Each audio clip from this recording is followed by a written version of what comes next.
Hola a todos y a todas. Hoy vamos a hablar de los grupos sanguíneos en esta segunda sesión de la asignatura. Ya debéis conocer cuál es la composición de la sangre, por qué está formada, o sea, por glóbulos rojos, glóbulos blancos y plaquetas. Y también debéis conocer cuáles son los vasos sanguíneos, es decir, las arterias, las venas y los capilares, y conocer un poco sus características. En este apartado de grupos sanguíneos vamos a hablar de dos sistemas, el sistema AB0 y el sistema RH. Pero antes de nada vamos a conocer un poco por qué surgieron estos grupos sanguíneos o cuántos grupos sanguíneos existen, por ejemplo. La Sociedad Internacional de Sangre y de Transfusión reconoce 32 grupos sanguíneos. Sin embargo, nosotros vamos a estudiar los más conocidos, que como bien he dicho antes, son el sistema AB0 y el sistema RH. Estos grupos sanguíneos fueron descubiertos por este señor, que era un doctor, por lo tanto por el grupo de investigación de este señor, Karl Landsteiner, en 1900. ¿Y por qué descubrió estos grupos sanguíneos? Porque él quería saber por qué algunas personas morían y otras no al transferirles sangre de otro paciente, es decir, en una transfusión sanguínea normal. Aquí vemos una imagen de cómo se hacía una transfusión en aquella época, es decir, se le sacaba sangre de un paciente y directamente se introducía en el receptor.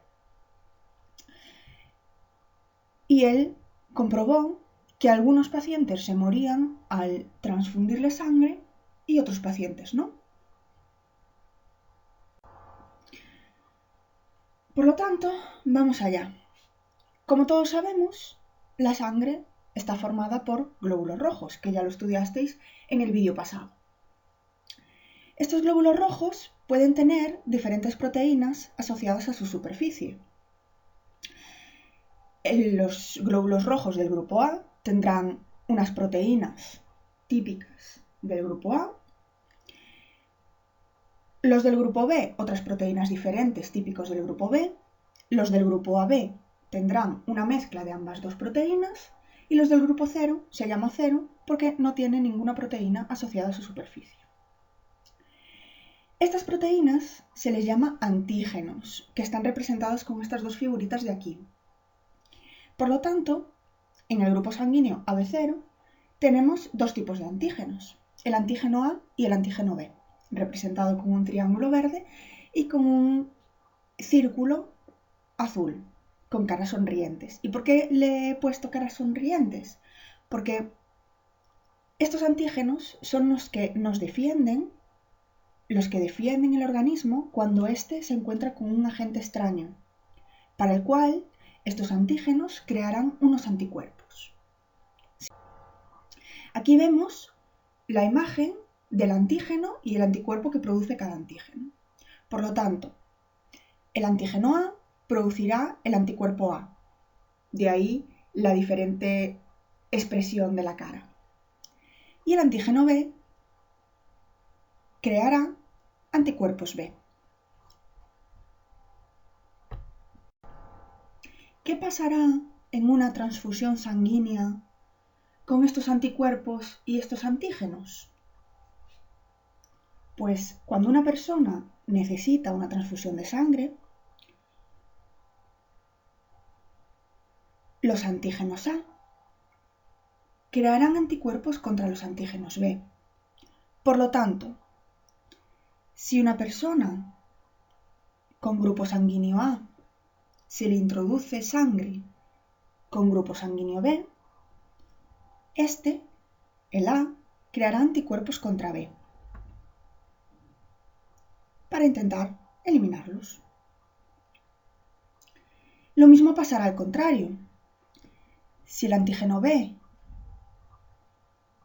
que está presente en una sangre con un grupo sanguíneo B y a esa persona se le transfiere sangre de otra con grupo sanguíneo A, ¿qué hará el antígeno B? Crear anticuerpos contra A, es decir, intentará eliminarlo.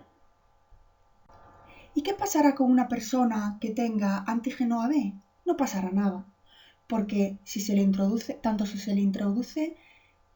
grupo sanguíneo A, es decir, con antígeno A, la persona también tiene proteínas tipo A, con lo cual no luchará para eliminar esas proteínas. Y lo mismo pasaría con el grupo B.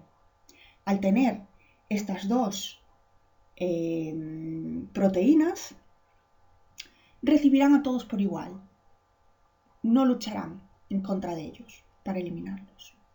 Pero ¿qué pasará con el antígeno cero? El antígeno cero, como bien dijimos antes, no tiene ninguna proteína. Por lo tanto, al no tener ninguna proteína A ni B, generará antígenos contra todos los demás. Por lo tanto, si a una persona con un antígeno cero se le introduce sangre de un paciente con grupo sanguíneo AB, ¿qué hará esta sangre? Luchar para eliminar este grupo sanguíneo, por lo tanto provocando la muerte. ¿Qué pasará si se le introduce sangre de un grupo sanguíneo B? Luchará para, es decir, crear anticuerpos, para eliminarlo. ¿Y qué pasará si se le introduce sangre de una persona grupo A? Pues lo mismo, luchará en contra de esta proteína para eliminarla. Por último, vamos a hablar del factor RH, que parece que nos habíamos olvidado de él. Pues no. El factor RH es otro tipo de antígeno que puede ser positivo o negativo. Que sea positivo nos está indicando que tiene todos los antígenos, es decir, que tiene todas las proteínas presentes. Que sea RH negativo nos indicará que no tiene ningún antígeno.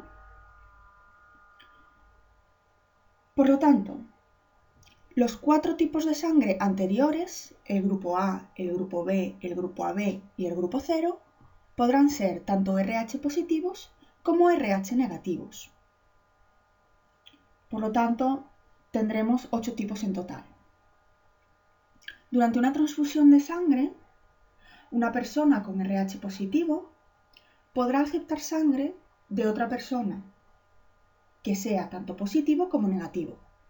Sin embargo, una persona con RH negativo, es decir, que no tiene ningún antígeno, no tiene ninguna proteína, solo podrá aceptar sangre de una persona con RH negativo. Y esto es lógico, porque el RH negativo no tiene ninguna proteína. Si se le introduce una proteína o varias proteínas del RH positivo, ¿qué hará nuestro cuerpo? Luchar contra ellas para eliminarlas. Por último, vamos a hablar un poco de las diferentes compatibilidades que habría a la hora de realizar una transfusión sanguínea. Como bien ya hemos comentado, las proteínas de una persona, si son introducidas en otra persona diferente que no tiene esas proteínas, esta persona, o sea, el receptor, desencadenará una respuesta de rechazo por incompatibilidad. Por ello, para hacer transfusiones hay que tener en cuenta el grupo sanguíneo tanto del donante como del receptor. De ahí que pongamos esta tabla de compatibilidad y con la que debemos trabajar para la realización de un ejercicio que llevaremos a cabo en clase, ¿vale? Así que miradla bien, que es importante. Las personas del grupo 0 y RH negativo, que vemos que es la última fila, vemos que en todas las cuadrículas tienen un tic. Esto quiere decir que serán donantes universales. ¿Y por qué? La explicación está en que el 0 negativo no tiene ni proteínas A ni B ni RH, ¿cierto? Por lo tanto, no van a provocar ningún rechazo en las personas en las que se introduzca. Por lo tanto, reciben este nombre. Podrán donar A positivo, A negativo, B positivo, B negativo, AB positivo, AB negativo, O positivo y O negativo. Por el contrario, las personas que son AB positivo, es decir, la quinta columna de receptores o la quinta fila, vemos que en la quinta fila, al ser AB positivo, por lo tanto, al presentar proteínas AB y RH positivo, tienen las tres proteínas. Por lo tanto, solo van a poder recibir de sus iguales, es decir, de un receptor que tenga proteínas A, B y RH. Sin embargo, por el contrario, vemos que en los receptores, la columna que os dije antes, el AB positivo, vemos que tiene proteína A positiva, o sea, A, B y RH. A este grupo se le va a llamar receptor universal. ¿Y por qué? Porque tiene las tres proteínas, por lo tanto no van a rechazar la sangre de ninguna otra persona. De ahí que en todos los puntos tengan un tic, ¿sí? Vale, no vamos a explicar el resto de compatibilidades entre donantes y receptores, pero yo creo que se ve bastante bien. Por ejemplo, un donante de grupo A positivo quiere decir que tiene proteína A y RH, o sea, hay proteína RH. Por lo tanto, ¿a quién podrá donar? Pues podrá donar a un receptor que tenga proteína A y proteína RH. ¿Y cuáles son? Pues el A positivo y el AB positivo, ¿sí?